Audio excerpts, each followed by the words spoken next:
Tasking multi-everything people out there. Take it away. Find your glory, write your story, fearless feet will carry you. Time you own it, take your moment, be a fire burning through. Hustling from night until morning, grinding it out, it won't be long. Feel your power, it's your hour, you inspire, you are strong. Enjoy your Zoa. No applause? You're all fired.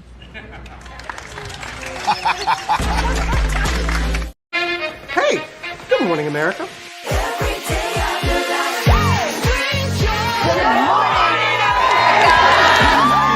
Good morning, America. Good morning, America. Good morning, America. Money! Are you ready? They are ready. Covering the biggest events in the country right now. There's a lot going on here this morning. It's always a good time. That's what the show's about. That's good. Really good. Very good. Coming in hot. Jimmy coming in hot. It's far from elementary. Good morning, America. I'm not going to try to strut like Michael or anything. I have known George a long, long time. Have you ever gotten him to dance? Look at that face. You don't just see it, you feel it. I'm in. I'm in. I'm in too. I'll be there. I am here and so happy. I'm in. I'm in too. I'm in. That tells you something when Snoop Dogg's in. Michael, George, where? Ginger. Prepare for a journey beyond imagination, beyond belief, beyond anything you've experienced before. Universal Epic Universe, a new theme park where you'll step through extraordinary portals to 5 immersive worlds. Prepare for a cosmic voyage of discovery, an isle of fire-breathing excitement, a shadowy world of monsters and mystery, new wonders in the wizarding world, and a new way to play. Plus the splendor of a magnificent resort hotel overlooking the park. It's all new excitement at Universal Orlando Resort. A week's worth of vacation thrills with 4 amazing theme parks, a variety of spectacular themed hotels, and incredible dining and entertainment. It's all at Universal Orlando Resort, where you'll find new adventures every day. Explore the astonishing worlds of Universal Epic Universe at Universal Orlando Resort.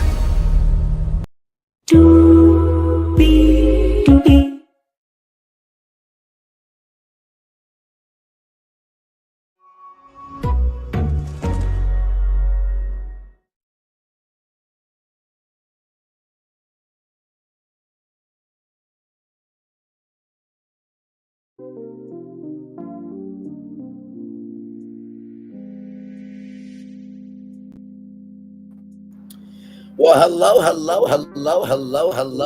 to you, and you. Welcome into another edition of Brantley's Virtual Tour Live. Glad to have all you here in the building. We have 1, 2, 3, 4, 5, 6, 7 destinations for you all this evening. Karen Hewer is officially out of jail. We'll talk about that. Mr. Beast, he is launching potentially a new company. Wait till you hear about that. My hometown, Little Rock, Arkansas, got some love from Travel and Leisure, so of course we'll give them some love as well. Spirit Airlines, round 2 of Chapter 11 bankruptcy. We'll get to that. Stephen A. Smith launched some new shows. We'll get into that. Wendy Williams has made an announcement on what she would like to do with the rest of her time here in terms of her career, and something about politics. It's always something. With that being said, higher is waiting, low is available. But either way, we are live on tour. Let me take down this iconic intro here.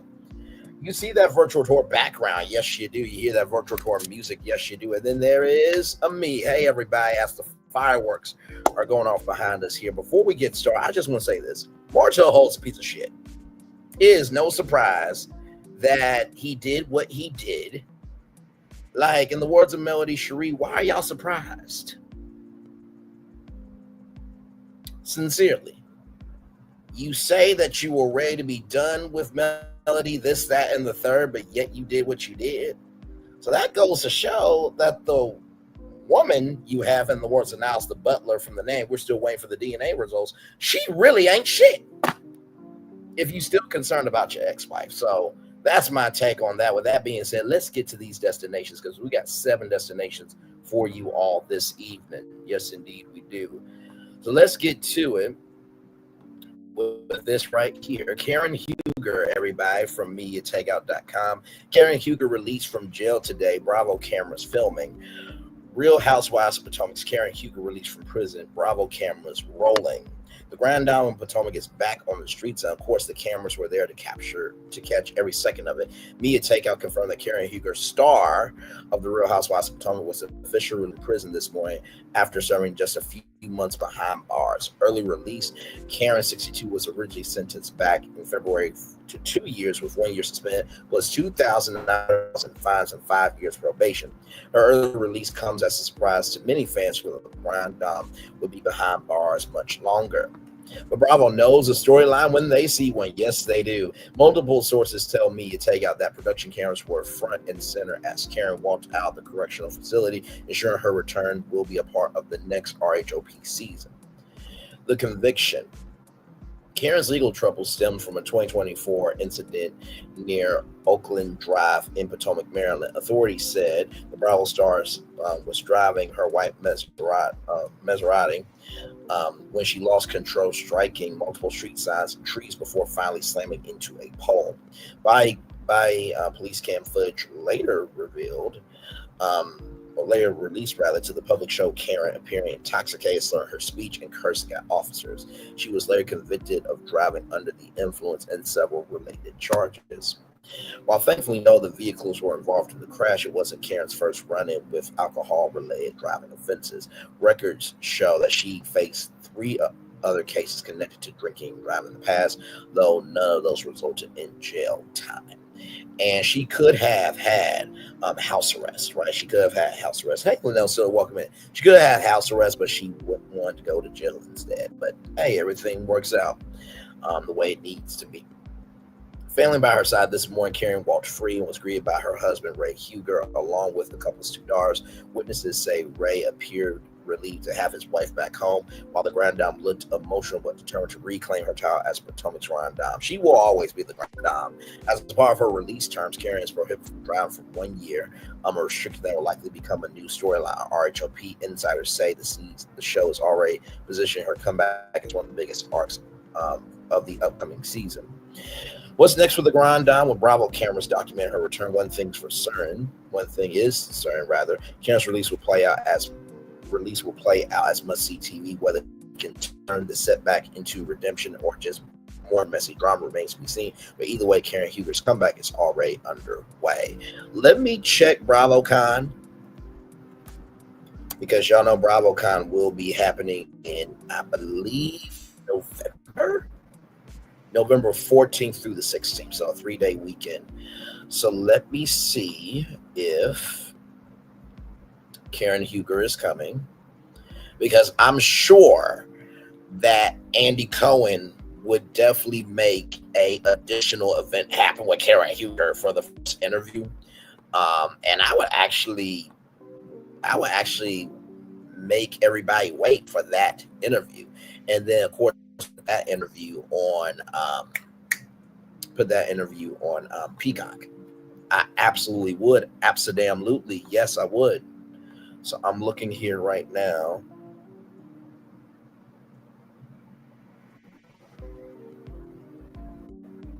Trying to see if Karen Huger is coming. By the way, Britt Eady will not be at BravoCon. She was scheduled to appear, but with the lawsuit and everything, it looks like she's not going to be there. It says more coming soon. So I am not seeing Karen Huger as of yet. All the new Potomac Housewives will be there. But yeah, I'm looking right now, and I am not seeing Karen Huger. Not as of yet, but they said more announced soon, more to come. So we shall see. Now, of course, here is Karen Huger here from page 6. RHOP star Karen Huger released from prison early after serving 6 months for DUI. So there's Karen Huger in front of a Lamborghini. I'm not going to sit here in front. Karen can get it. I'm not going to sit here in front. The Grand Dame is free. The Real Housewives of Potomac star Karen Huger has been released from prison after serving only 6 months behind bars for her 2024 DUI.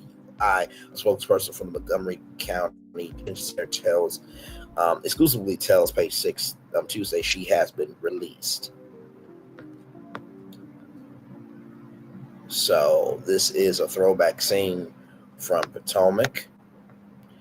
Huger, 62, was found guilty of DUI December 2024 after wrecking her Maserati in a high-speed crash earlier in the year. The police body cam of the reality star's arrest was released to the public.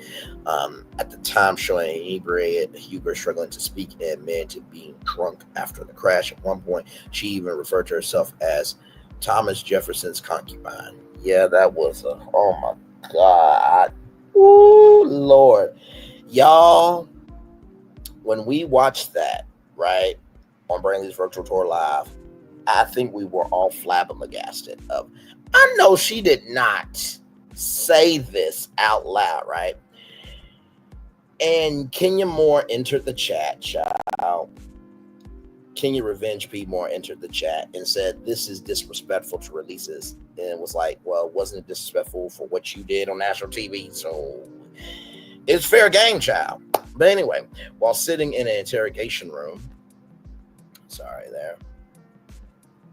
while sitting in an interrogation room with a police officer who asked her questions about the incident. So the video footage is online, everybody. So this is her going to the interrogation room there. In an episode of RHOP that aired in March, the Bravo celebrity spoke about the body cam footage, saying she initially refused to watch the clip. I'm sitting there in the courtroom like I finally have to watch it. Because I kept saying, well, surely they made a mistake, right? Because everything's not connecting for me. She told her husband, Ray Huger, 79, during the scene, and I watched it. I'm telling you, I didn't recognize that woman. She continued, I did know her.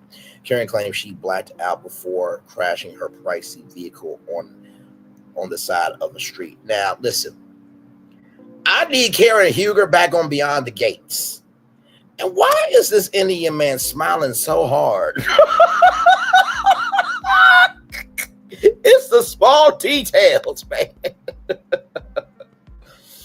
Oh, my Lord Jesus. In February, the fragrance owner was sentenced to a 2-year prison term with 1 year suspended and was immediately taken into custody by police. Karen's co-star, Giselle Brown, says she was shook after hearing that her frenemy would have to spend time behind bars. However, in April, the Love Star Hotel 54 said Karen was thriving in prison after her DUI sentencing.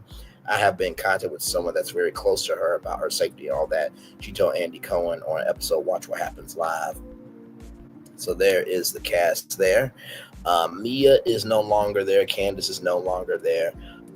Roberto Juan's roommate is no longer there. And NECA is no longer there as well. I have to say, out of all these women, Dr. Wendy, she could be Dr. Wendy Lee. I'm just saying. Moving on. From what I understand, they are loving her up where she is right now. They absolutely love her. They are loving the Grand Dame. And you know, she's running that thing. Brian added, I feel very good about the fact she saved. Karen has faced 4 driving violations since 2006. And, you know, I'm sure that there will be a NBC The More You Know campaign around drunk driving. I'm sure that will happen. Hey, Mama B, it's good to see you, gorgeous. Glad to have you here. So I'm sure that there is a drunk driving campaign on the way, and I'm glad that Karen Huger is out of jail. All right. Yes, indeed. Now, more Brantley's Virtual Tour Live coming up right from this space right here, right now. Now, everybody knows Mr. Beast. If you don't know him, he is the biggest YouTube content creator with 430 million subscribers. Yeah, he's got that many subscribers. And he has done a little bit of everything, but wait till you see this. Yeah, Mr. Beast reportedly plans to launch a phone company. A phone company, ladies and gentlemen. Let's get to it from TechCrunch here. By the way, that is Mr. Beast at the Kids' Choice Awards. Hopefully, I'll win a Kids' Choice Award one day. Like I said, I don't know if Brandley's virtual tour will ever be nominated for a Kids' Choice Award because this is a grown show. But if I got the chance to win like best content creator at the Kids' Choice Awards, I would be extremely honored. Like, first of all, y'all shouldn't be watching this, okay? Listen, I am not Lester Holt from NBC Nightly News that does a kid edition of Brandley's virtual tour. Your parents should be watching. But I appreciate that y'all see that I'm a big kid at heart and one love, much love, all love. I feel love is in the right back to you. Kids' Choice Content Creator Awards happening next year on Nickelodeon, hosted by Brandley. Bye, everybody. I would literally say that on Nickelodeon and not give two damns about it. Because you know what's going to happen after that? Now the Kids' Choice Content Creator Awards is going to be trending all over social media, and Nickelodeon's going to be like, damn, he really said that he was going to host it. Okay. And it's gaining traction. All right. And they seem to really like him. And that's never been done. And we already did the Kids' Choice Sports. So I guess we will have to do the Kids' Choice Content Career Awards hosted by Brandley on Nickelodeon. Damn it! That's how you take an inch and make it a mile, ladies and gentlemen. Just teach you some media game. All right, here we go. Mr. Beast, a 27-year-old popular YouTuber known for his elaborate challenges and giveaways, is venturing into a new realm. He's reportedly launching his own phone company, which I am assuming that it will be called Beast Mobile, according to Business Insider. And I promise you, if I get this up here, it probably won't allow me to do it because it's going to block it. Yep, figured as much. That's why we appreciate TechCrunch so much. Which viewed a leaked investor deck. Ooh, I bet you somebody's going to be in trouble. Mr. Beast. Mr. Beast is planning to launch a mobile phone service next year. Business are also reported that Mr. Beast executives at Beast Industries are considering fintech and mobile gaming. So Beast Match is coming where you do it like Candy Crush Saga. Is that what we're doing here? Or a, scroller like Super Mario Run? Like, what we talking about here? Or, Mr. Beast Racing? Mobile racing game that could be a video game. Like, what we talking about here? The YouTuber's new plan includes establishing a mobile virtual network operator, MVNO, a strategy that involves offering mobile phone service using existing networks from major companies like AT&T, T-Mobile, and Verizon. By partnering with one of these operators, Mr. Beast can provide affordable rates and good service without the high cost of building a mobile network on his own. This is similar to tactics employed by other celebrities such as Ryan Reynolds and Mint Mobile, which was sold to T-Mobile for around $1.35 billion.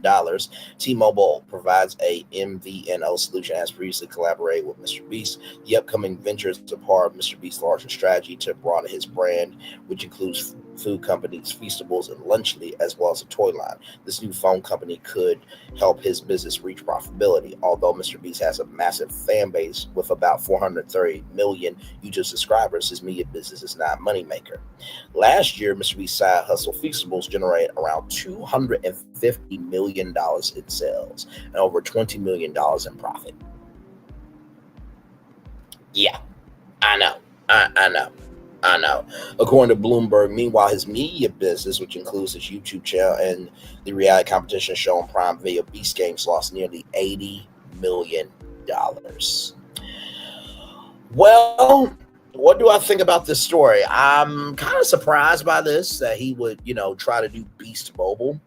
But imagine this, your kids have Beast Mobile, and for any exclusive giveaways or anything exclusive or Beast content that you can only get on Beast Mobile. I could definitely see that happening for sure. So not really too surprised about Beast Mobile being a thing. Yes, indeed. And by the way, y'all, this Friday at 8 p.m. is a free game, Chiefs and Chargers on YouTube. I will be doing a live stream party, okay? So we're going to try it here. Hopefully YouTube will not, ding me or any other content creator, because they do have a watch with feature since we're talking about mobile content and all that stuff. So there is a NFL game this Friday. So I will be here watching it here with you all. Of course, y'all know we streamed the Super Bowl. We had to cut out most of it because of copyright. But we did get to see Jalen Hurts and the Philadelphia Eagles win at the end. So very cool there. All right, y'all. More Brainley's Virtual Tour Live coming up right from the space right here, right now. Now, this is from Travel and Leisure. This is the most underrated city in the South. I'm going to say that 2 more times. This is the most underrated city in the South. This is the most underrated city in the South. That's what Travel and Leisure said, okay? It has presidential history, Southern charm, and the best cheese dip in the United States. Little Rock is a city that keeps surprising. Yes, it does. Let's get to it. So Little Rock, Arkansas, learn about the city's role in the civil rights movement at the Little Rock Central High School National Historic Site. Cheese dip is said to have been invented in Little Rock. Tried some of the best in the state at Ditsy's. Explored 33 miles of trails at Pinnacle Mountain State Park, which is conveniently located within city limits. People watch at Little Rock's front porch at the Capitol Hotel, and go on antique splurge along Soma, which is filled with dozens of vintage and curio shops. Little Rock, Arkansas is about an 8-hour drive from my home in Atlanta, and feels like each time I visit, the city has changed a little bit. There's something new to check out. By the way, want to give a shout out to Caroline Eubanks here. Shout out to her. Most recently, I traveled to the city to join the panel of judges for the World Cheese Dip Championship. Yes, this is a thing. 2025, I spent my time shopping in South Main, affectionately called Soma, and eating my way around the restaurants in the Heights. I also used Little Rock as a jump-off point for day trips, including to Clinton's childhood home of Hope, Arkansas, and the home of the sweetest watermelon in the world, the Hot Springs National Park. By the way, Hot Springs is America's first resort, just in case you did not know. Also, the Gangster Museum of America. And many, many more things. Officially founded in 1821 as the capital of the then Arkansas Territory, Little Rock gets its name from an actual Little Rock, which still sits on the riverfront. In 1772, a French exploration party saw the rock on the Arkansas River and dubbed the site and the near bluff Le Petit Rocher, or the Little Rock. Originally, the area was Quapaw land, but it slowly became a well-known trading hub in the region for those traveling west. Needless to say, Little Rock has had more than a few famous tourists, including former President Bill Clinton and General Douglas MacArthur. Most people might associate Little Rock as the place where key events of the civil rights movement unfolded in the 1960s, such as when the Little Rock Nine entered Central High School after the landmark 1954 decision of Brown versus Board of Education. The city pays homage to its history, but has bloomed into a modern metropolis. There's so much to see and do in the southern city. For example, I did not know this. It now has one of the only purse museums in the world. The Essie Purse Museum is a treat to visit for a handbag lover myself. I had no idea that we had a purse museum, but also too, it's one of the only purse museums in the world as well. Okay, let's get to it. So, some of the best hotels and resorts in Little Rock, Arkansas. The AC Hotel by Marriott, Little Rock. This hotel is located in downtown Little Rock's River Market District. Occupies 2 buildings that are on the National Historic Register and were constructed in the early 20th century. However, the sleek guest rooms have all the modern bells and whistles travelers could hope for, and the restaurant and bar have daily European-style breakfast and happy hour. The Capitol Hotel. Capitol Hotel dates back to 1873 and has long been a favorite of traveling politicians who used to come here to stay after a long day of work at the old State House, which is now a museum. And after a 2024 renovation, the historic Badeau Arts Gym is better than ever, with revamped restaurant, the Capitol Bar and Grill, and refreshed luxurious rooms with well-stocked main bars and plush bedding. The Empress of Little Rock. This handsome historic inn is located in a meticulously preserved 1888 Victorian home. It was previously used as a women's college before its 1994 transformation. Each room is unique and named after significant figures in Arkansas history. The Hemingway Suite, yes, Ernest Hemingway, the writer, set in the 1940s carriage house, has a jacuzzi and balcony. Hopefully, the Brainley Suite will be a thing one day. Okay, we're just going to speak that into existence in Jesus' name. Yes, yes, yes. Amen, amen. And the urban colleges of Little Rock stay like a local at urban colleges, rather a 1923 tripleplex in the Governor's Mansion district with all the architectural charm the area is known for. Each college has original hardwood floors, Roku televisions, in-room coffee makers, and microwaves. Best of all, a daily breakfast is included with the fee. Yes, indeed. And there is that historic school where Black history was made, ladies and gentlemen. That is Central High School. I've never been in it. In all my years of living in Little Rock, Arkansas, I've never been in it. I've passed by it many times, but never been in it. By the way, please don't be an idiot and jump in the pool. That's a reflection pool to honor what was. Okay, just keeping it a buck. Toward the Little Rock Central High School National Historic Site, if you only visit one place during your time in Little Rock, rather, it should be the Little Rock Central High School National Historic Site. The school played a role as the pivotal site where non-African American teens enrolled and entered the previously whites-only institution after the Supreme Court's Brown versus Board education decision. Little Rock Central High is actually still in operation as a 4-year public high school, and it's also a 28-acre park stewarded by the National Park Service. It now has a visitor center and regularly hosts ranger-led talks. You need to make a reservation in advance to attend one. See a faux Oval Office at the Clinton Presidential Library. The sprawling Clinton Presidential Library sits on the riverfront with hundreds of archival images and artifacts, like gifts given by heads of state, all related to the state's former governor, President Bill Clinton. There's also a replica of the Oval Office, which may be as close as you're likely to getting to the real thing. Now, you cannot sit at the desk. Okay, you cannot sit. Hey, Explorer 80, good to see you, gorgeous, by the way. She is on is it a fast or a diet? I know it's something about 70, right? And let me tell you, the sunrises in Australia are absolutely stunning. And no, I do not perv on Sonia Kruger, okay? Listen, she's a very gifted host. They're bringing back Big Brother to Dream World. And I just saw something from Screamscape that Dream World wants to expand its park. And if I ever got the chance to host Big Brother Australia, I would be on the first flight. They have such a reverence for the game. Big Brother is I'm serious. Good damn. Can I not be serious with you all? But 75 hard. Yes, 75 hard is what Explorer 80 is like. Comment, share, subscribe to that beautiful sister right there. But sincerely, Big Brother is a whole character. Like, this is Big Brother. And not to mention, too, Big Brother is a whole character, right? The last season, it was a clash of old and new housemates. And, you know, the Big Brother in the United States, it's more... It's respected, but it's not revered. Like, when you watch Big Brother Australia, you are literally on the edge of your seat because you do not know the twists and turns of that.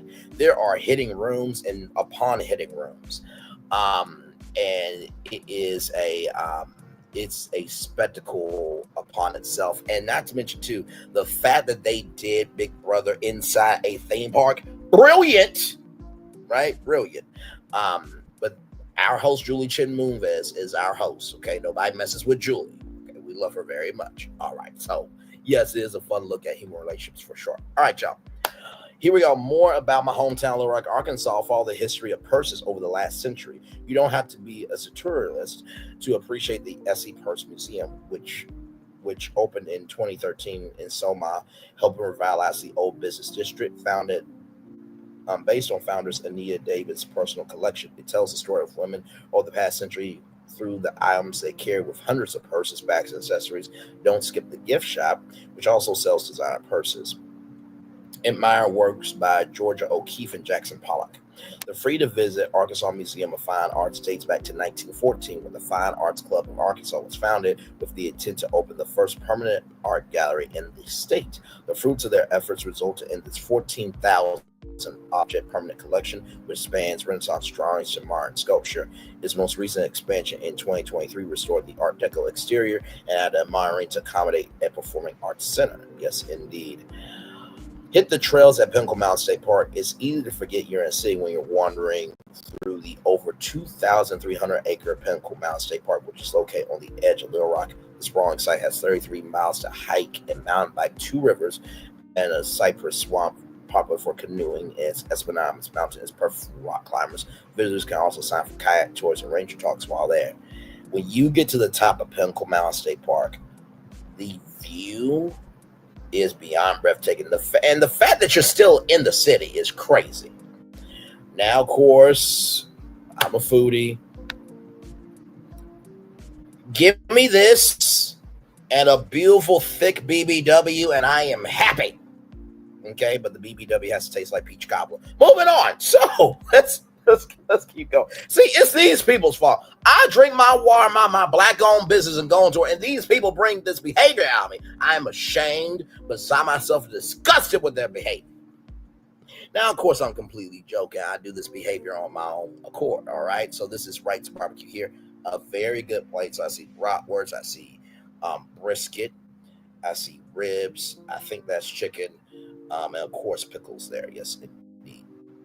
So Ditsy's has been a Little Rock classic since 1995. Things like Reuben sandwiches and black bean soup on the menu. Not to mention, it's frequently a winner at the World Cheese Dip Championship.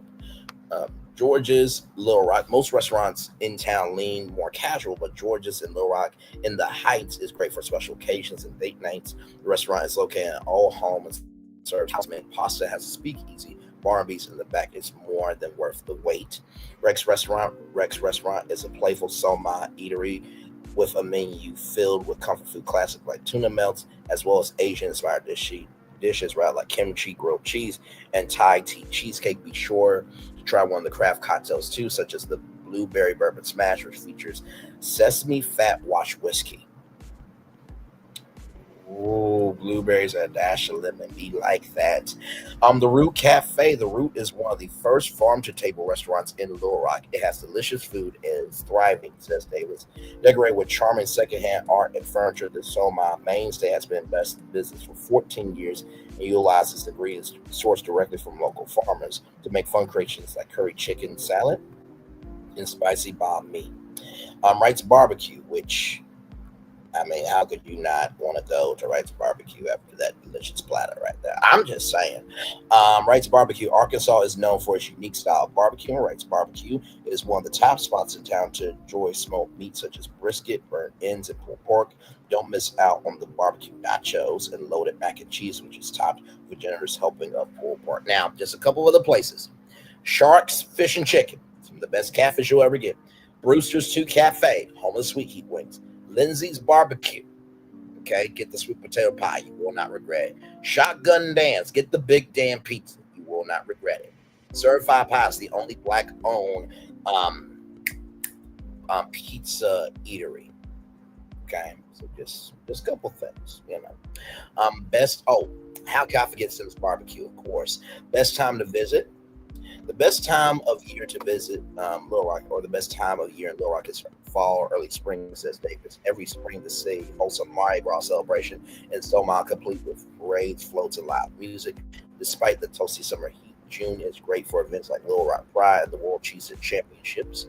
For the Cheese Dip Championships, you want to bring something like a muffin tin to hold all your samples from various competitors. But if you're hoping to plan a visit during a time of pleasant weather, fall is perhaps its best time. That's when you also catch the Arkansas State Fair. And let me tell you, it's a good time, which is held over several days in October at the fairgrounds southwest of downtown. How to get there? Most travelers will reach Little Rock via Bill and Hillary Clinton National Airport, LIT or LIT, which services all the major airlines with direct flights to and from other U.S. major cities such as Atlanta, Chicago, and beyond. From there is a short 10-minute drive, about 5 miles to the heart of Little Rock. Little Rock is also served by Amtrak's Texas Eagle route, which runs between Chicago and Los Angeles. Otherwise, your best bet is to drive. The city sits at the crossroads of Interstates 30 and 40. Neighborhoods to visit. So this is downtown Little Rock here. Yes, beautiful mural right there. I love that. Downtown, this is where most travelers will find themselves, since this is where the majority of the city's hotels are located. Downtown is pretty walkable, has plenty of restaurants and attractions. such as the Old State House and historic Arkansas Museum. Nearby, you'll find the River District, a popular dining and nightlife destination. Damn Goody Pies. There used to be a place called Caucasian's Wharf, but that shut down. I think there's like an oyster bar as well. And Larry's Pizza. Haven't been to Larry's Pizza. It's all you can eat buffet. Masterpiece. U.S. Pizza as well. Soma or South Main is a mural-filled neighborhood. This is definitely where the cool kids of Little Rock hang out. You'll find plenty of shops, restaurants, art galleries, and museums like Essie. The neighborhood regularly hosts events like Mardi Gras and Prize, and also the world's shortest St. Patrick's Day parade as well. There's also some hidden landmarks according to Davidson Burney. The Bernice Garden is named for my grandmother, and its sculptures all come from Arkansas, she says. Petaway Square is an up-and-coming neighborhood south of downtown named for its Esplanade Park. It's home to Paper Hearts Bookstore, a cozy and thoughtfully curated shop selling new and gently loved tiles, and it also has a coffee shop, a beer bar, and a restaurant. The Heights, named for its high location on the river bluffs. The Heights is a beautiful residential area with historic homes. You'll also find local shops, including big box grocery stores here, as well as local favorites like George's. Yes. Okay. How to get around? Little Rock is a modestly sized city, but big enough that you can't walk everywhere you might want to go. If you rent a car, parking is fairly plentiful in the city, especially in neighborhoods like Soma. Uber is an option, but in my opinion, there is an abundance of drivers. You might be waiting a while for a car. Lime scooters are available, which can help fill in the gaps in distances. Little Rock also has a public transit system, Rock Region Metro, which used to be CAT, so Central Arkansas Transportation System, or CATS, which includes buses and the historic streetcar which loops around downtown. So thank you so much, Travel and Leisure, for this wonderful article here, and I will go back to the top just to show we don't make up anything around here. This is the most underrated city in the South. This is the most underrated city in the South. That's what Travel and Leisure said, okay? All right. Yes, indeed. Let's see here. Yum, that looks good. I'm cooking bacon and eggs for breakies. That meal sounds so good. Yes, it does, my friend. Yes, it does. All right, y'all. More Brainley's Virtual Tour Live coming up right from this space right here, right now. Shout out to rollingout.com, celebrating 25 years. On to the next 25 years. Yes, indeed. Why Spirit Airlines has returned to Chapter 11 so quickly. The budget carrier seeks second Chapter 11 protection as compares circle and domestic travel demand weakens. Spirit 11 filed for Chapter 11 bankruptcy protection Friday, just 5 months after emerging from its previous restructuring, marking an unprecedented rapid return to court protection for a major U.S. carrier. The Dana Beach, Florida-based airline announced it will continue normal operations during the restructuring process, allowing passengers to book flights, use tickets, and redeem loyalty points without interruption. The ultra-low-cost carrier's second bankruptcy filing reflects deeper structural problems that its March reorganization failed to address. CEO Dave Davis acknowledged that while the first Chapter 11 focused on exclusively reducing debt and raising capital, much more work remains to position Spirit for long-term survival. The company reported losses of $257 million between March and June, while carrying $2.4 billion in long-term debt.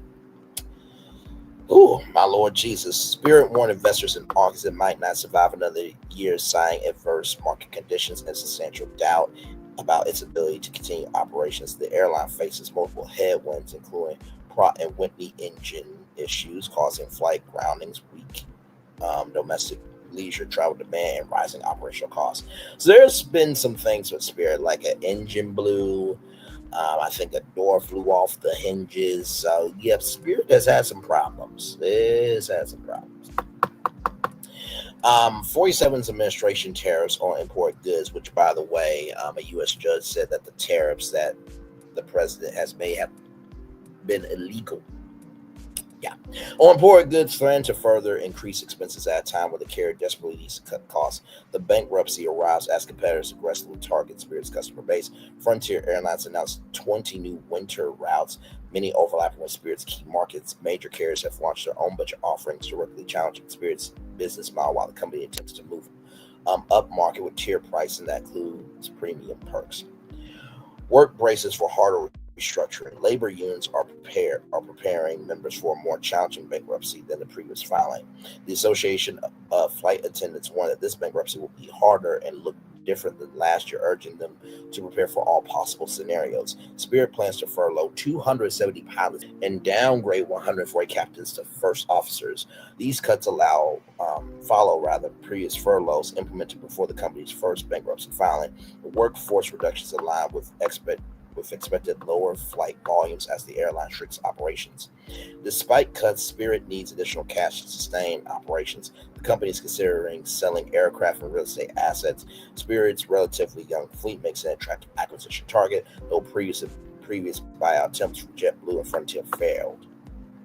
It was interesting because the former CEO of Spirit said, "We will never talked to JetBlue and then had to eat crow." Watch what you say. Employees will continue receiving wages and benefits during the restructuring. Strategic overhaul amid market pressure. Spirit outlined 4 pillars of its restructuring strategy aimed at achieving long-term viability. The airline will redesign its network, reducing pressure in certain markets while strengthening positions in key hubs. Fleet optimization targets hundreds of millions in annual savings by matching aircraft capacity to the redesigned network. The carrier plans to address its cost structure, identifying efficiency opportunities to create a profitable model. Most controversially, Spirit will offer lower prices on premium options, attempting to compete across all price points rather than focusing exclusively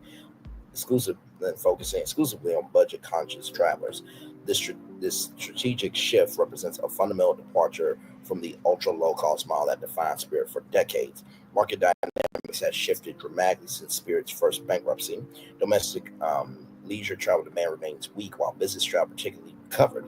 Traditional carriers successfully launched basic economy products, capturing price-sensitive customers who flew previously from Spirit.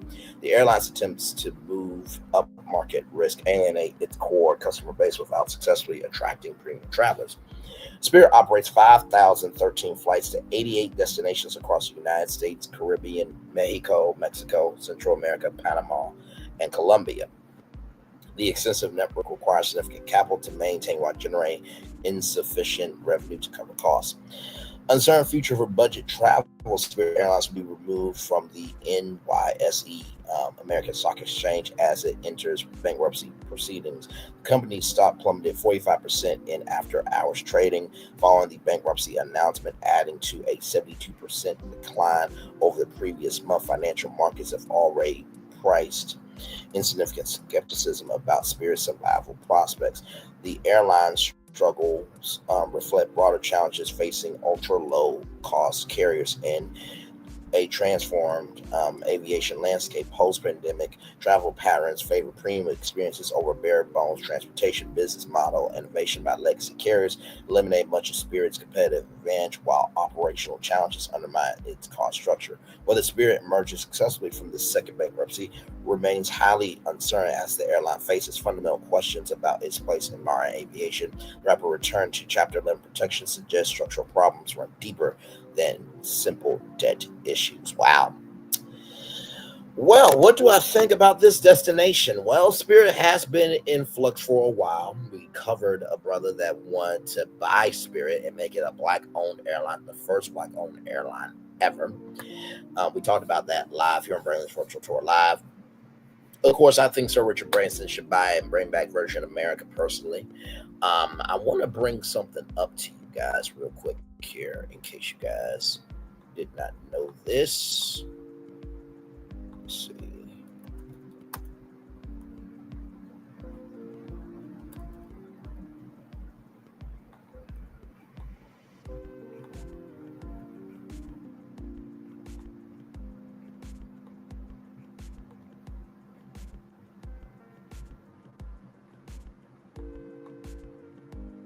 So here is something that you guys may or may not know about. As you know, we always try to bring you something that you just didn't know, but maybe you needed to know. On December 17, 1903, Orville and Wilbur Wright made 4 flights in their powered flying machine, with the final pass of the day lasting a record 59 seconds. The brothers had been experimenting with flight for over... Filet mignon with Bordelaise sauce, prepared as you like it. Ryan, look! There's a new kind of plane! That's Eastern's new Boeing 727 jet. Look how high the tail is. 34 feet. Look where they put the jets. In the tail assembly. That's one reason it's so quiet. The passengers are always riding ahead of the sound. Where does it fly to? I don't know. It flies north. You can hightail it on Eastern's new 727 jetliner to Washington, Philadelphia, and Boston. And a unique new dining service is worth writing home about. Choose from a selection of superb entrees like lobster Newburg, filet mignon with Bordelaise sauce, prepared as you like it. Eastern 727 jet, quiet as a library. The smartest way to leave town? Come fly with Eastern. In 1964, they were the first airline to fly the Boeing 727. The expansion allowed for more and more people to have the ability to fly, regardless of economic status. In 1967, Eastern purchased another airline, Mackey Airlines, and also expanded their international flights further. In 1970, Eastern adopted the slogan, "The Wings of Man." Their previous slogans, "First and on-time dependability," "See how much better an airline can be," "We want everyone to fly," and "Number one to the sun," had been short-lived and had done little to boost the airline's marketing. Wings of Man, however, restored a sense of class to the airline, an issue most airlines were struggling with as they reduced rates and increased availability. On September 23, 1970, it was announced that Eastern Airlines would be the official airline of the Walt Disney World Resort. You heard that, right? Eastern Airlines, the official airline of the Walt Disney World Resort. Let's keep going. To open the following year. Eastern claimed to have more flights going to Florida every day than all of the other airlines combined. This allowed for double promotion of both the airline and the new vacation destination. Do you know the way to the Magic Kingdom? I'll never get there. Never get there. Do you know the way to the Magic Kingdom? Sure I do. But can you fly? You can fly to Walt Disney World in Florida on Eastern, the airline of Walt Disney World, the Wings of Man. Eastern began offering vacation packages for trips to the resort, and children flying Eastern to Orlando were given a fun flight bag. Inside was Mickey and Minnie hand puppets, a paper Mickey mask, Magic Kingdom themed games and puzzles, a DIY book dust cover, and other cereal box caliber items. The largest obligation for Eastern's end of the contract was to sponsor an attraction at the Magic Kingdom. Their ride, If You Had Wings, would open in Tomorrowland on June 5th, 1972, less than a year after Now, departure. this is not in comparison to Delta Airlines with Delta Dream Flight, which was a whole separate thing from Eastern Airlines. Eastern Airlines is no longer around, just like Pan Am Airlines is no longer around. Let's keep going. Opened. This Omnimover ride took guests through different scenes of Eastern's premier travel destinations, such as Mexico, Puerto Rico, and the Bahamas, all showcased with simple sets and projectors. The most unique part of the ride was the Speed Room, a tunnel with a film projection that wrapped around an inclined lift. This gave the illusion that you were taking off in a plane, with fans blowing to simulate the experience. The most memorable part of the ride was the theme song written by Disney composer Buddy Baker, which is either sweet or slightly sinister sounding depending on the viewer, but it is no doubt catchy. If you had wings, you could do many things. You could widen your world if you had wings. Once guests exited the ride, they were greeted by an Eastern Airlines travel agent willing to book their next vacation with the airline. This is similar to the design of Chevrolet's Test Track sponsorship today. Eastern's sponsorship with Disney prompted them to purchase more planes and add new flights to Orlando. By this point, Eastern was one of the biggest airlines in the country. In 1975, retired astronaut Frank Borman became CEO of Eastern Airlines. He replaced the Wings of Man campaign with a new campaign starring himself, along with a new slogan. We earn our wings every day. In 1977, Borman would make Eastern the first U.S. airline to fly the Airbus A300 jet. They would also launch the Boeing 757 in 1982. However, these purchases combined with high oil prices would put Eastern deep in debt. They had difficulty competing with airlines offering lower fares, and its campaign to stress quality over... One second, everybody. 1 second.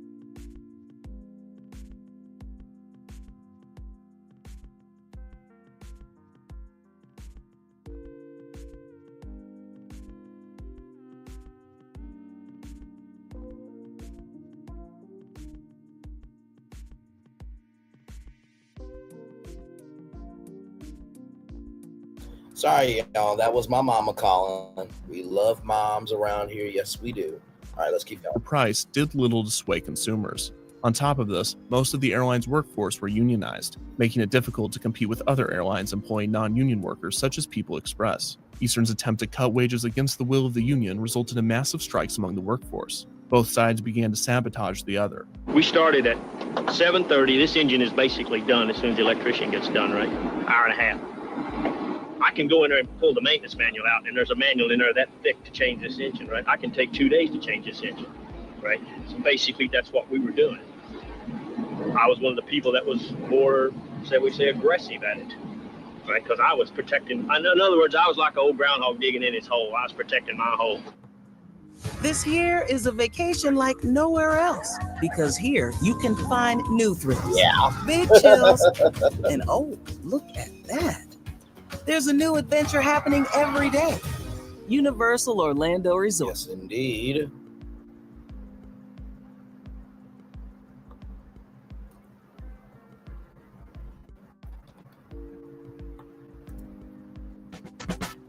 Easy Cater. Order food for work from a huge variety of restaurants. For any budget, dietary need, or group size. All in one place. The issues piled on, and Borman had no choice but to sell the airline in 1986. This would result in the beginning of Eastern's descent.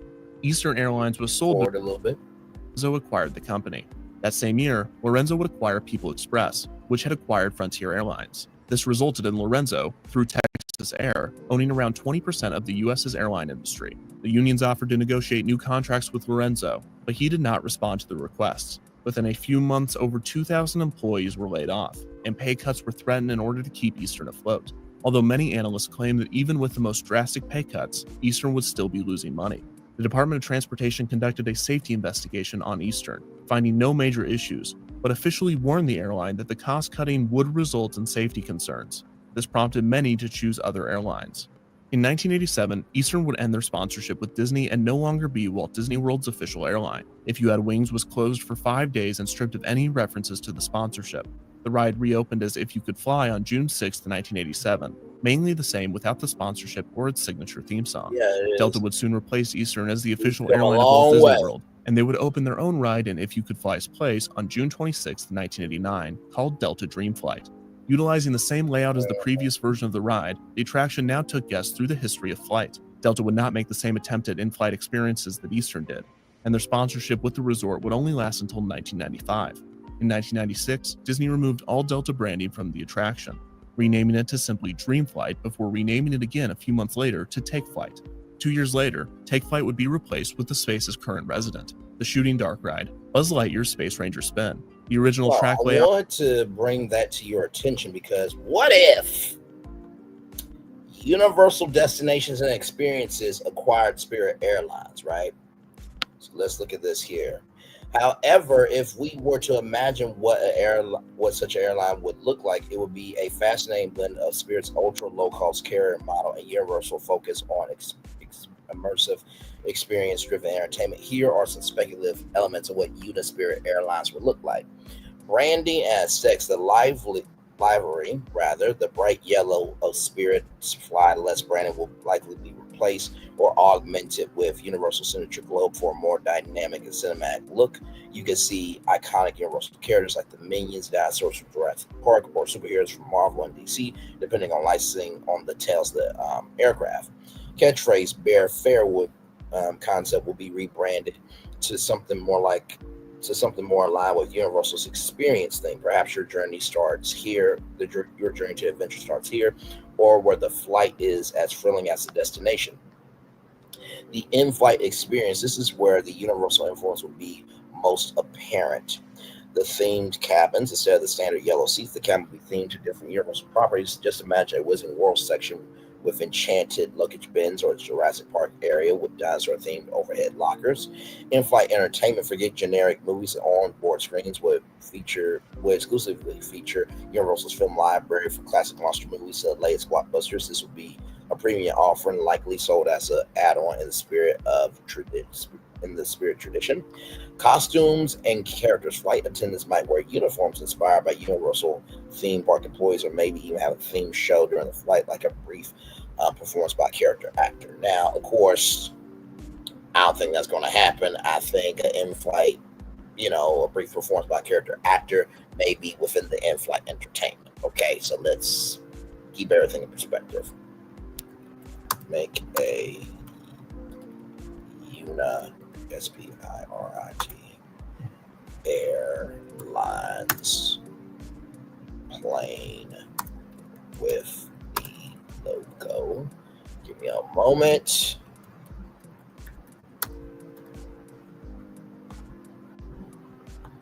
Because this is the thing that I love about our channel, is that you really don't know what could be until we go live. You really just don't know. You think you do, but you don't know.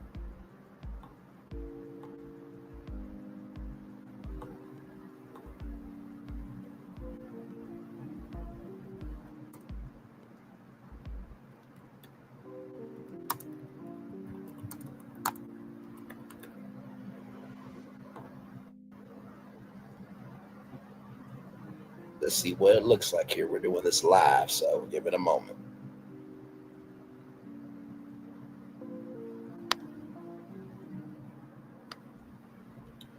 Whoa! Whoa! Y'all see this shit? Oh my God! Okay. All right. Listen. Universal, I'm not telling y'all what to do, but that looks fly as fuck. Oh my God. Now, listen.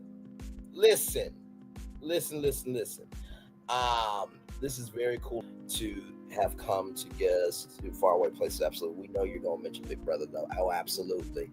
But y'all, look at this. So this just goes to show you, just pay attention to what's happening, right?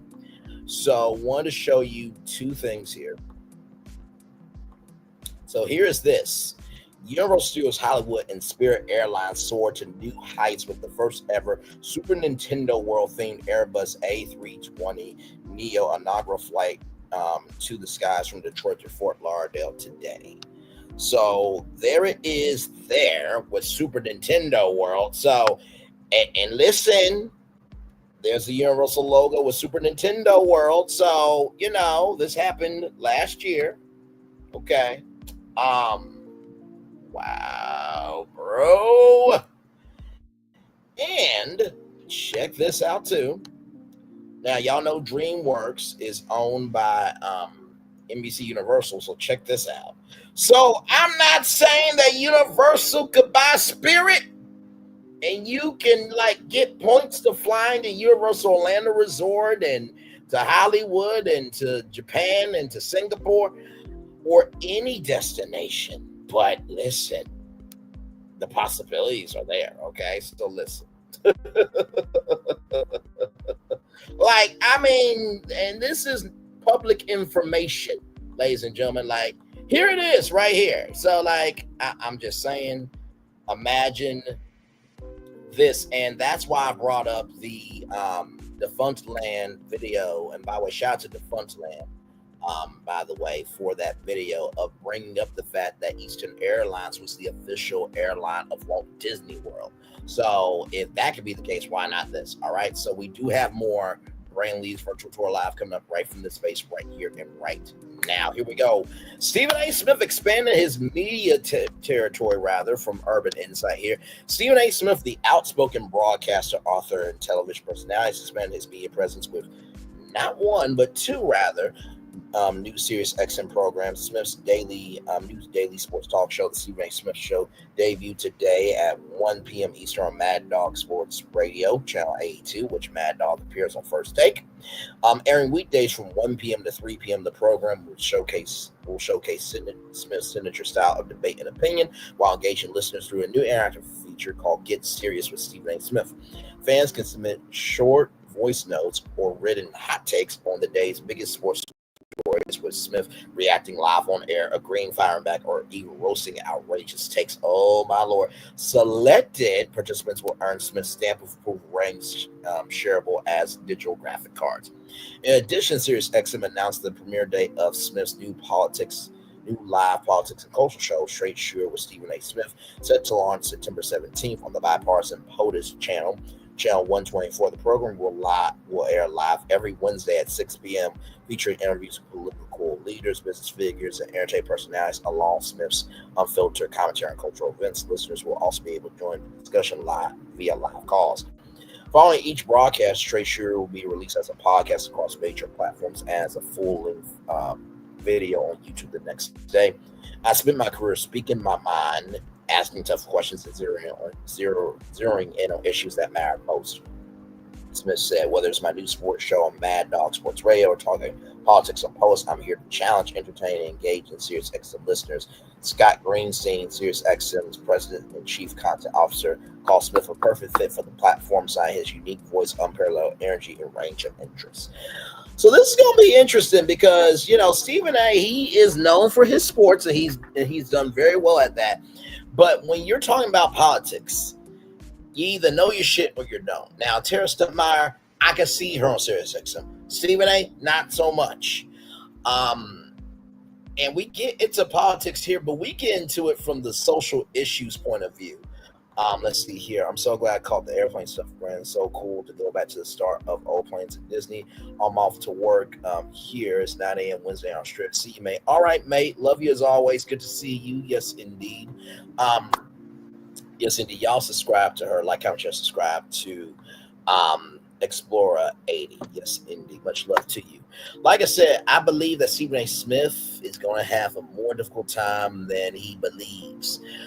Sports is very easy to do when you consume that, but when you get into politics, it gets a little bit harder. Like I said, we cover it from a social issues point of view, so education, AB, equal pay. We get into politics from that point of view, right? Thank you, my friend. You know I will. Thank you so much. And this is why I love our channel, because you give variety here that it's like, well, damn, we went from housewives to Stephen A. Smith, to history about airplanes, to showcasing travel, to talking about, what's next in technology, all in one show. Life is three-dimensional, so why not YouTube as well? The original slogan of YouTube is broadcast yourself. So thank you, my friend, for that. That made my day. Thank you so much. But yeah, like I said, I think Stephen A. is going to have a very difficult time. And listen, in his new contract, his $100 million contract, he has the freedom to be able to do more of this. But also, too, what you say on SiriusXM can backfire with your daytime employer of ESPN and Disney, because you're still employed by them. So just tread lightly, brother. Just tread lightly. Speaking of treading lightly, here we go. From the Jasmine brand, Wendy Williams reportedly has no desire to return to TV hosting, looking into speaking tour to expose horrific guardianship system.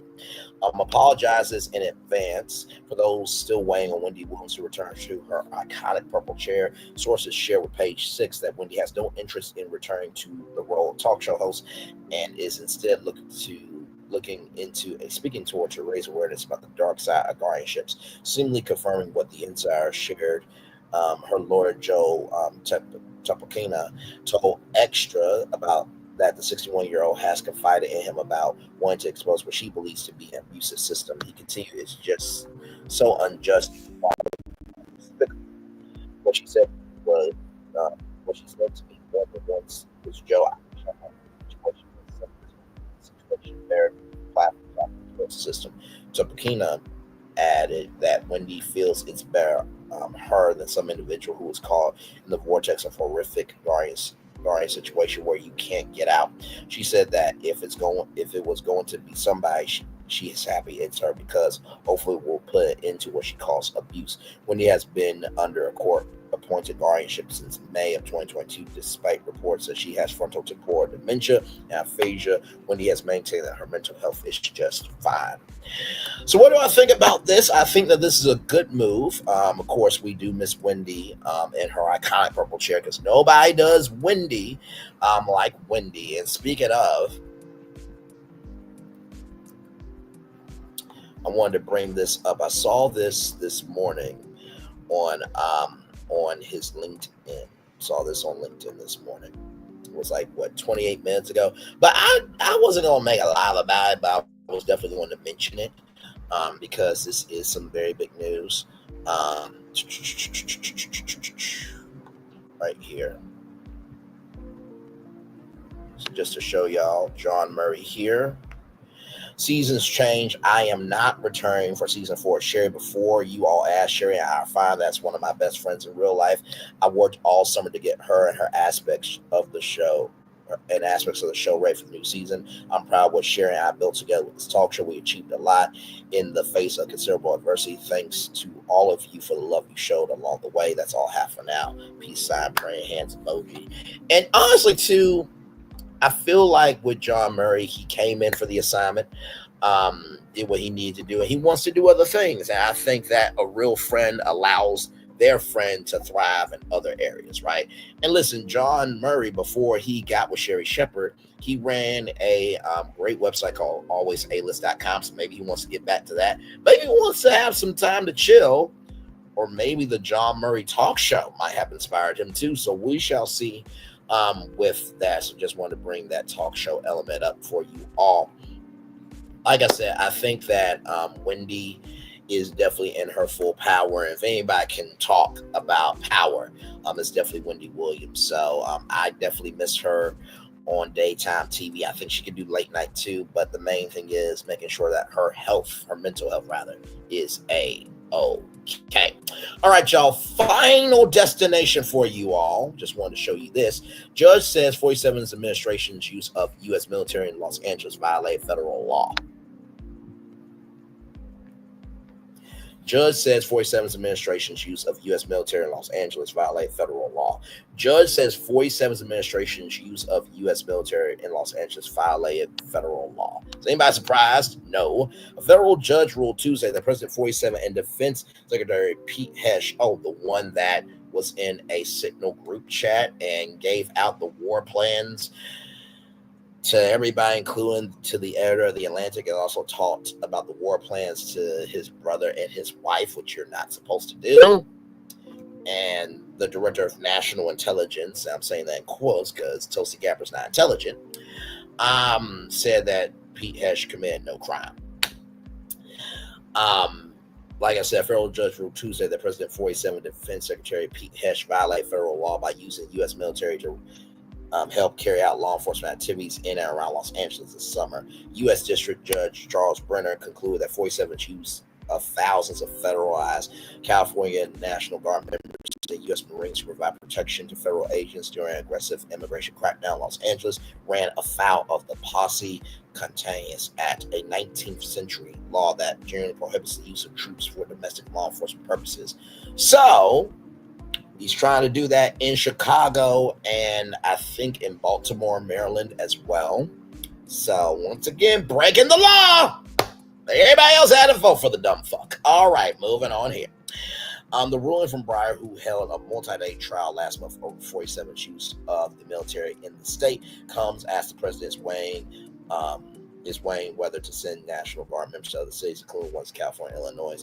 President 47 Secretary Hesh has stated their intention to call National Guard troops into service in other cities across the country.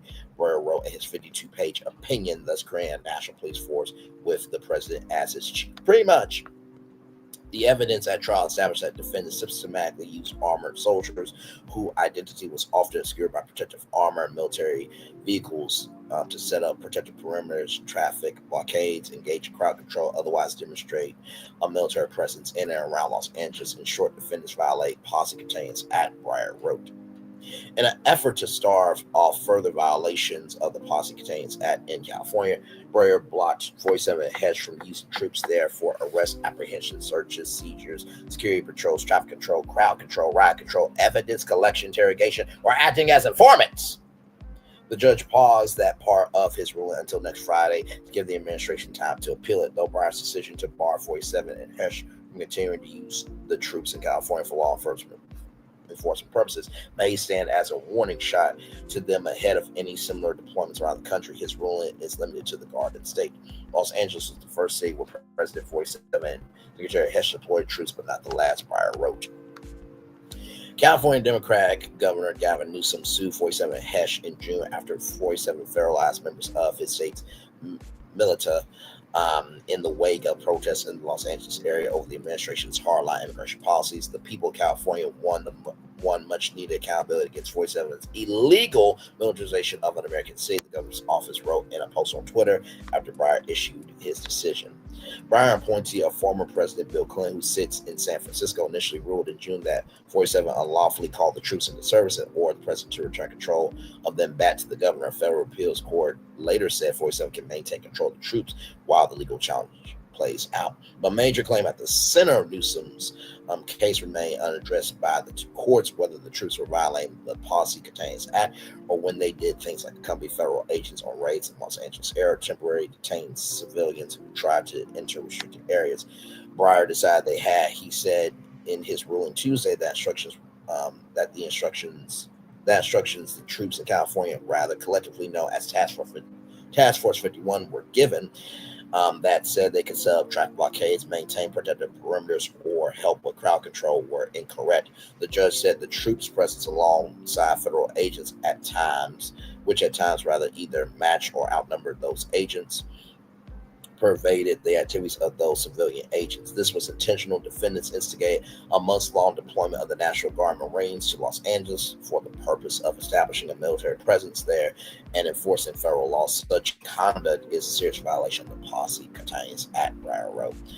These violations were part of a top-down systematic effort by defendants to use military troops to execute various sectors of federal law, the drug laws, immigration laws, at least across hundreds of miles and over the course of several months and counting. Public has opposed using National Guard when state governors object.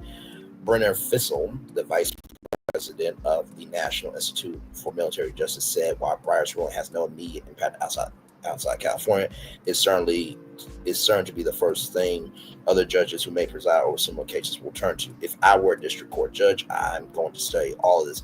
And does it bind me? But it's the treatise that you're going to go to, said Fissel, who is also a law professor at Villanova University. It's the most learning on this issue that we have had in decades, and for some of these statutes, it's the only judicial interpretation of the statute, so it's a big deal. District courts, if they disagree with this, they're going to have to explain why they just can't ignore this. Through the number of federalized Guard members still in LA has dwindled just to several hundred in recent weeks. 47's decision to send armed forces to the streets of America's second largest city remains on of his more controversial moves this year. In a July CNN poll conducted by SSRS, 59% of Americans said they oppose 47 using National Guard troops, which are typically controlled by state governors in response to immigration protests, even if a state governor does not support the use of those troops. Another 41% support such use of troops. Views were sharply divided along partisan lines, with 85% Republicans favoring the president's use of the National Guard troops over state objections, while 94% Democrats and 66% of independents were opposed. So what do I think about this? Not surprised by this at all. When you have a tyrant, a lunatic, and a waste of life that should have been swallowed by his mother running the country, this is what you get. So if you elect chaos, you get chaos in return. With that being said, I'm going to turn off my camera now because we done whole show for over an hour. Yes, we have.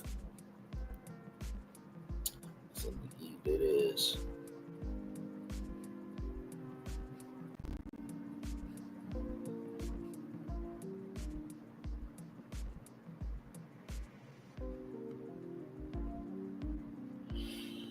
Yes, indeed, y'all. So that is pretty much the show. I wanted to come on here and give y'all a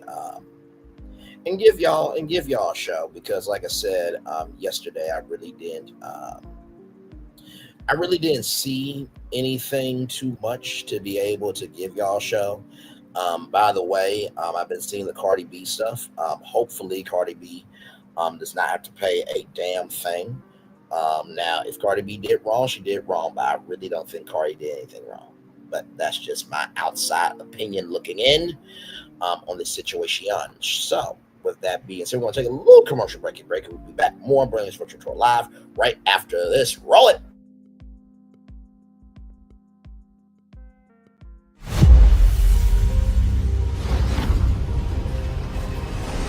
Beyond this gate, find gardens green and epic worlds to fill your dreams.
There's really no secret about our approach.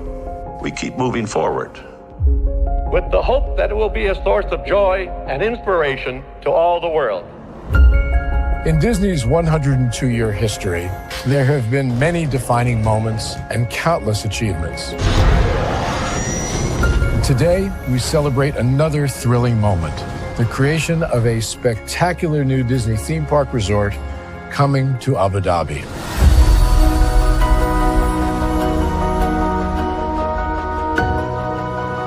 Abu Dhabi is a place where heritage meets innovation, a place where we preserve our past while designing the future. Bringing a Disney theme park resort to Yas Island, Abu Dhabi marks a historic milestone in our journey as a global family destination. The 7th Disney theme park resort destination represents a new frontier in theme park ambitions. Our resort in Abu Dhabi will be the most advanced and interactive destination in our entire portfolio. The location of our park is incredibly unique. It's anchored by a beautiful waterfront, which will allow us to tell our stories in completely new ways. Ultimately, this project will be a celebration of what's possible when creativity and progress come together. What we are creating with Disney in Abu Dhabi is a whole new world of imagination, an experience that will inspire generations across the region and the world. This collaboration represents a powerful fusion of Disney's unmatched legacy in storytelling and Mirar's commitment to bringing world-class entertainment to our guests. Abu Dhabi's vision for the future is to create a legacy for generations to come. Disneyland Abu Dhabi will be authentically Disney and distinctly Emirati. An oasis of extraordinary Disney entertainment at this crossroads of the world. It will bring to life our timeless characters and stories in many new ways, becoming a source of joy and inspiration for the people of this vast region to enjoy for generations to come.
Are video games getting too expensive? This episode, we want to find some common ground because the CEOs want to raise the price even more. Not with these broken ass games. $5 million. That's how much San Andreas costs to make. Is it their fault for selling or our fault for buying? Corporations claim all this stuff. Devs say otherwise. Sports gamers, cozy gamers, whatever you call the people who play Power Wash Simulator. I think it stings a little bit more because I'm spending my actual money and my mom is not. Imagine they get rid of all movie theaters and then charge you the same price to watch the same movie at home. That's like every streaming service. It doesn't have to be the longest of games, but am I having fun with it? This is Lex. I'm Ronell. Let's get right into it.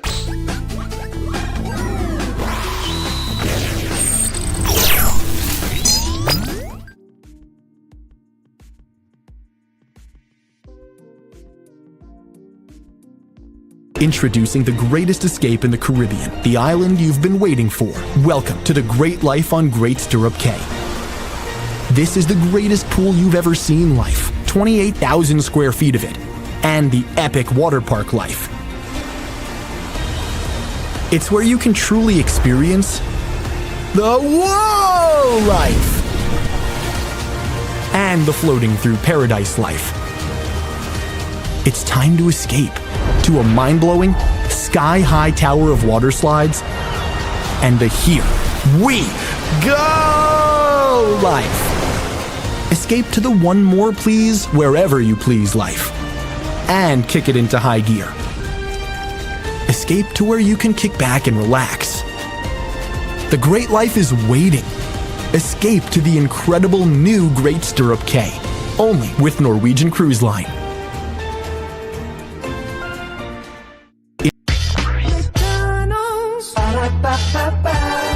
I'm loving it. Hey, I'm loving y'all right back. It's the fireworks are going off behind us here, everybody, on a live tour. Yes, indeed, we are live on tour. Brainley's virtual tour live. Glad to have all you here in the building. What a show that we had tonight. Yes, indeed, we did. Like I said, Karen Huger getting out of jail. Congratulations to her. I can't wait to see how her story will be on Bravo. You know, could she make a comeback? I believe she could. I really, really do. So yes, indeed, there. Like I said, with Martell Holt, he's a piece of shit bastard that should have been swallowed by his fucking mother, Marlene. And to do that with Ariane, that just goes to show that Ariane's not shit. So to really say that you have moved on this, down the third, you haven't moved on, because moving on would be showcasing that in your actions, not just talking hot air. Okay, so there is that. Mr. Beast coming out with a cell phone company or mobile company. Very interesting. I'm sure it'll be called Beast Mobile. I'm sure all his fans will definitely get it for sure. I mean, he's got, 430 million subscribers on YouTube. So, yeah, I think he'll probably get a decent, maybe I'll be generous. 20 million subscribers, I think, to Beast Mobile. Little Rock, Arkansas, getting some love from Travel and Leisure by saying this is the most underrated city in the South. Shout out to Travel and Leisure for giving Little Rock that love. Spirit Airlines, Chapter 11 bankruptcy round 2. Like I said, could Spirit Airlines be bought by Universal? Possibilities there. But also, too, it could be a Black-owned airline. I do believe there was another Black-owned airline before. And there is one Black-owned airline, but I think it's in the West Virgin Islands, if I'm not mistaken, because I think we covered them here on Brainley's Virtual Tour Live. Stephen A. Smith getting into the radio once again. He was on Sirius XM, but now he's back. He's on Mad Dog Radio, and he'll be on the POTUS channel. You know, talking politics and pop culture, everything in between. We shall see how it goes. I mean, listen, his mouth is his instrument, and it can create music, or it can create tracks that should never be heard. So that is that on Stephen A. Smith. With Wendy Williams, I think that doing a tour on this topic is absolutely wonderful. And I do think that this topic definitely needs to be talked about by somebody. And I definitely believe that Wendy Williams would absolutely be fabulous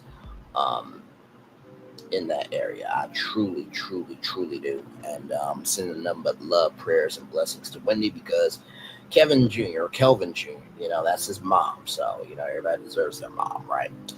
And then finally, politics by 47 breaking the law, and Secretary Pete Hesh breaking the law. No surprise there. When you elect chaos, that's what you get in return, chaos.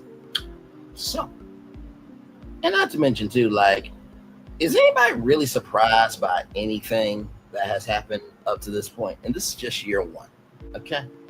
If everybody wasn't done what they were supposed to do on November 4th, we wouldn't be in this mess, but you know, it's too late to apologize. You know, it's too late. It's too late. It's too late to apologize. It's too late. It's too late to apologize. It's too late.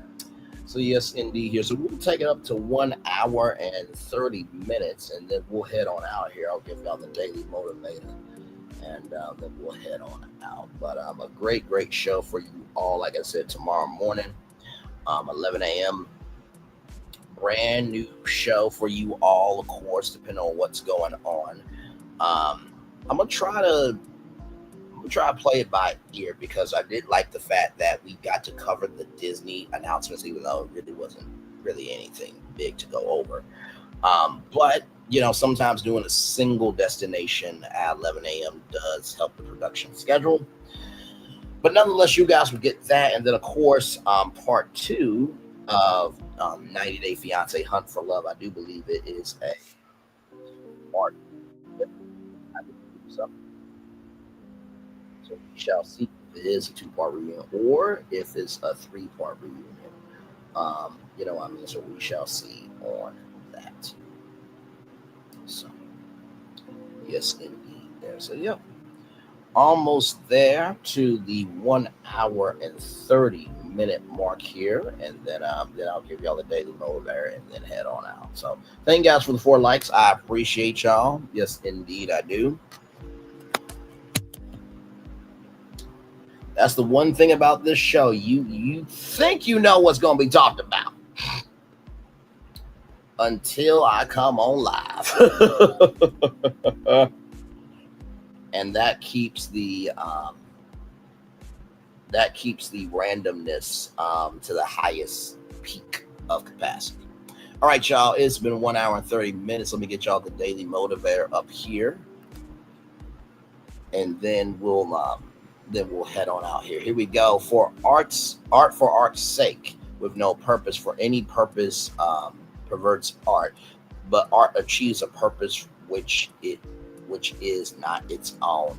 Benjamin Constant. Absolutely. It is time for the daily motivator for Tuesday, September 2nd, 2025. Creative, empowering thoughts. Make note of what's wrong, but refuse to dwell on it. Once you're aware of the problem, move quickly to do something positive about it. Direct your focus on the steps you can take to make things right. Challenge yourself to develop a realistic, useful perspective that transforms the problem into an opportunity. There's no value in getting stressed out about how bad things might be or might become. Draw motivation and enthusiasm from being in position and in action to make a difference. When a frustration, problem, annoyance, or distraction comes along, step back and observe what you are thinking. Fill your mind with creative, empowering thoughts that point you in the direction of achievement. Sorry there, y'all. Give me a moment.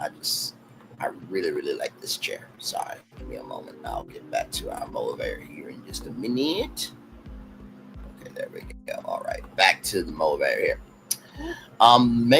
Make room for these positive thoughts. Let go of the thoughts that intensify your doubts, worries, and fears. Yes, stay in touch with reality, but also give preference to the thoughts that you can act upon that create value in the world. Whatever you envision determines where you go. Get yourself clearly and acutely focused on the best possibilities and fulfill them in the way you live your life, Ralph Moore. So I'm going to read that one more time because I did click that ad. So here we go. Tuesday, September 2nd, 2025, creative, empowering thoughts. Make note of what's wrong, refuse to dwell on it. Once you're aware of the problem, move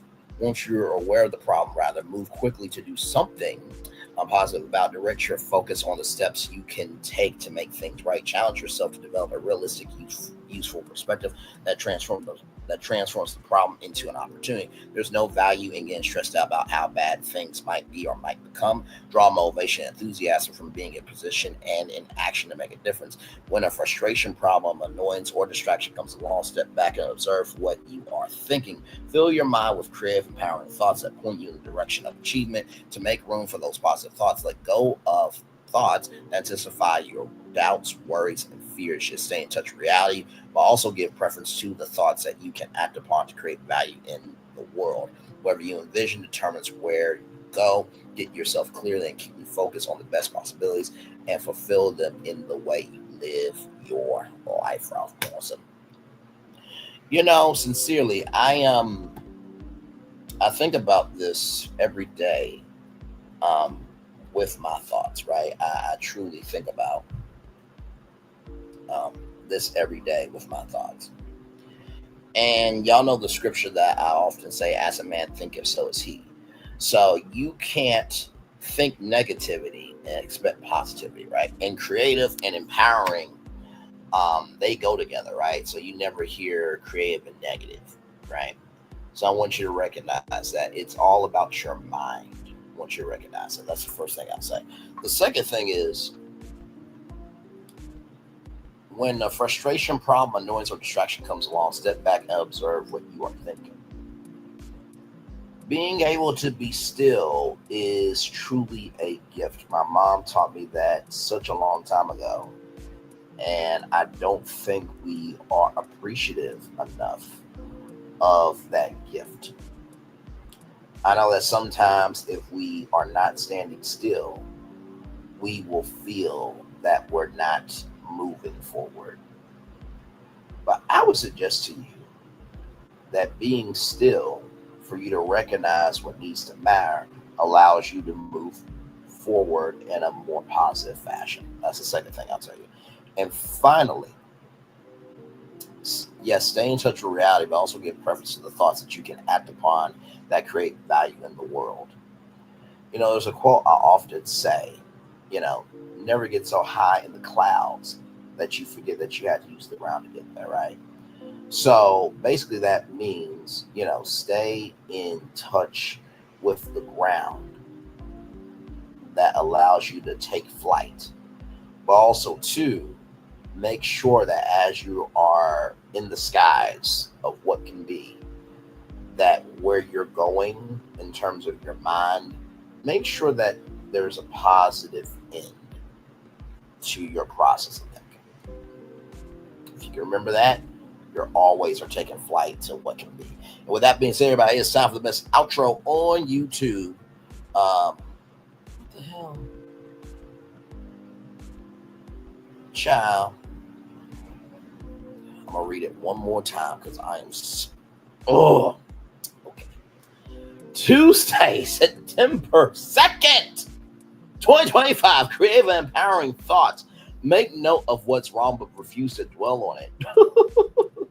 Once you're aware of the problem, move quickly to do something positive about it. Put your focus on the steps you can take to make things right. Challenge yourself to develop a realistic, useful perspective that transfers the problem into an opportunity. There's no value in getting stressed about how bad things might be or might become. Draw motivation, enthusiasm from being in position and in action to make a difference.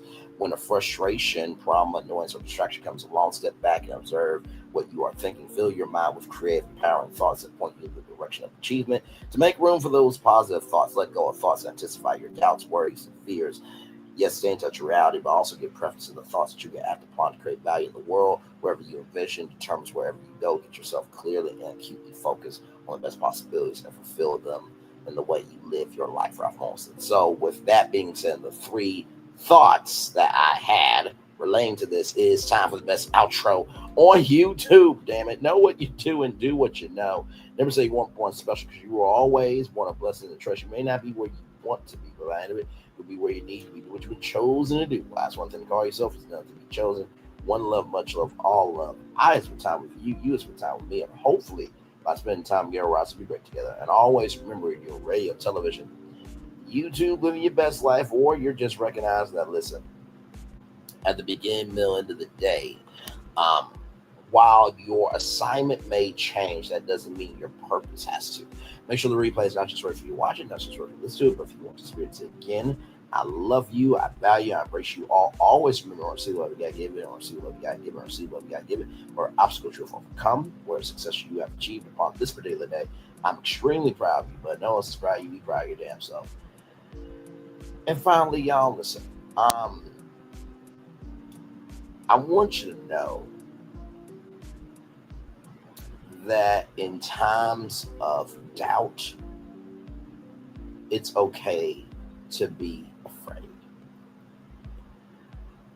I really get uneasy with people who they somehow always have a frequency of not recognizing the real that's in front of them. And if you've never been afraid before, I worry for you. Because I'm just like, do you know what that feels like to be worried? And fear can run you, or you can run your fear. And just because you are feeling that energy doesn't mean that's over for you. And I have to remember every day for all the possibilities that could have happened to me. I'm still here. For all the possibilities that could have happened to you, you are still here. for all the possibilities that happened to all of us as a people, that could have happened to us as a people, we are still here. Recognize that just because fear is in you doesn't mean that it has a hold over you. You are in control of that. And always remember that. Commercial break and fireworks are coming your way for the day. That was for the day that's come for the blessings not only for you, me, all of us, as a society, as a people, as a culture. I feel the love, and I send it right back to you. Love you all. Good night. Oh, I feel the love, and send it right back to you. Now, good night, everybody.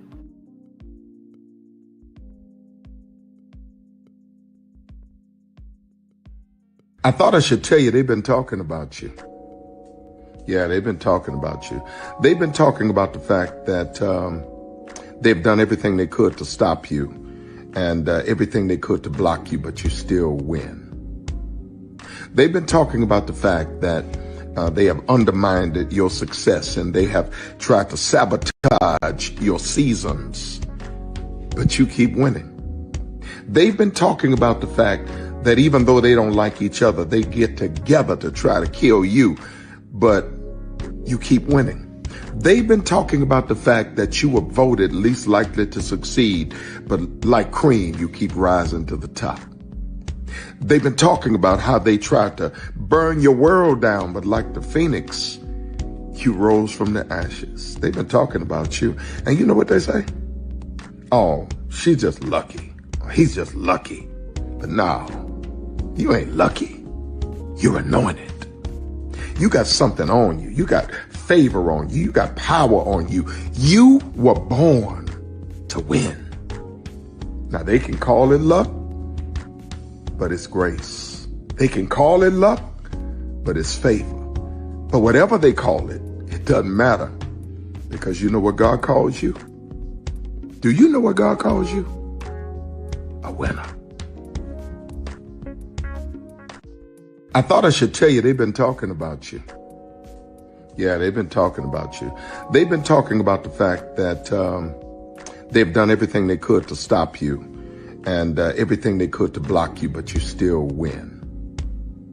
They've been talking about the fact that they have undermined your success and they have tried to sabotage your seasons, but you keep winning. They've been talking about the fact that even though they don't like each other, they get together to try to kill you, but you keep winning. They've been talking about the fact that you were voted least likely to succeed, but like cream, you keep rising to the top. They've been talking about how they tried to burn your world down, but like the phoenix, you rose from the ashes. They've been talking about you. And you know what they say? Oh, she's just lucky. He's just lucky. But no, you ain't lucky. You're anointed. You got something on you. You got favor on you. You got power on you. You were born to win. Now they can call it luck, but it's grace. They can call it luck, but it's favor. But whatever they call it, it doesn't matter, because you know what God calls you? Do you know what God calls you? A winner. Good evening. My name is Mark Woodbury. I'm the chairman and CEO of Universal Destinations and Experiences. Well, we're finally here. Tomorrow we begin a new chapter at Universal Orlando Resort as we open Epic Universe. We built this place for you. I want to thank you, our fans, for your love of our stories, characters, and immersive experiences that inspired this incredible place. Epic Universe represents over 8 years of meticulous planning, immense creativity, and innovation, combined with unmatched craftsmanship and operational excellence on the part of thousands of people who have brought to life the stories and characters that live beyond each of Epic's portals. But it represents so much more. Your love of Universal and the deep connections we've shared together here in Orlando over the past 30 years inspired us to dream bigger and to push the boundaries to create something extraordinary for you and for generations of fans and families to come. And tomorrow, as we open Epic Universe, I can't wait for you to experience this place for yourself. Now it's your turn to step inside, to lose yourself, and to share this place with the ones you love most. As we open this park, we hope your world becomes a little more epic. Tomorrow, Epic Universe becomes yours.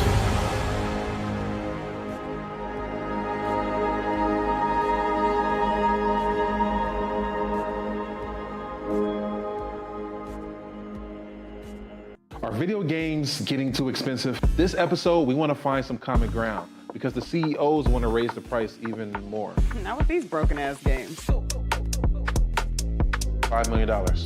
That's how much San Andreas costs to make. Is it their fault for selling or our fault for buying? Corporations claim all this stuff. Devs say otherwise. Sports gamers, cozy gamers, whatever you call the people who play Power Wash Simulator. I think it stings a little bit more because I'm spending my actual money and my mom is not. Imagine they get rid of all movie theaters and then charge you the same price to watch the same movie at home. That's like every streaming service. It doesn't have to be the longest of games, but am I having fun with it? This is Lex. I'm Ronell. Let's get right into it.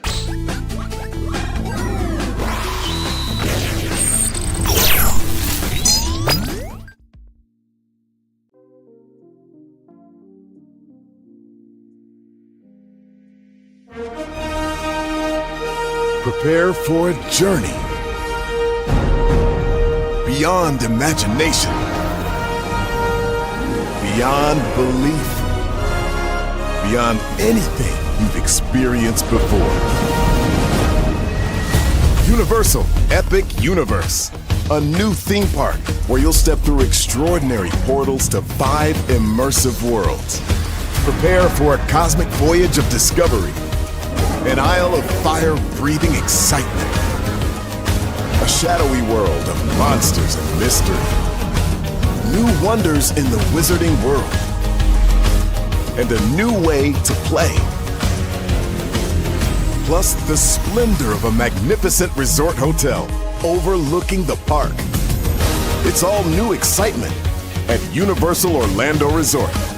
A week's worth of vacation thrills with 4 amazing theme parks, a variety of spectacular themed hotels, and incredible dining and entertainment. It's all at Universal Orlando Resort, where you'll find new adventures every day. Explore the astonishing worlds of Universal Epic Universe at Universal Orlando Resort. Because here's the thing, a good streamer can find other content. Because here's the thing, a good streamer can find other content. Because here's the thing, a good streamer can find other content. Child Relevant over there doing his thing, minding his GD business, staying out of trouble, trying to get the folks some positive stuff to talk about. Besides lying all the damn time. Thing, minding his GD business, staying out of trouble, trying to get the folks some positive stuff to talk about. Besides lying all the damn time. Child Relevant over there doing his thing, minding his GD business, staying out of trouble, trying to get the folks some positive stuff to talk about. Besides lying all the damn time.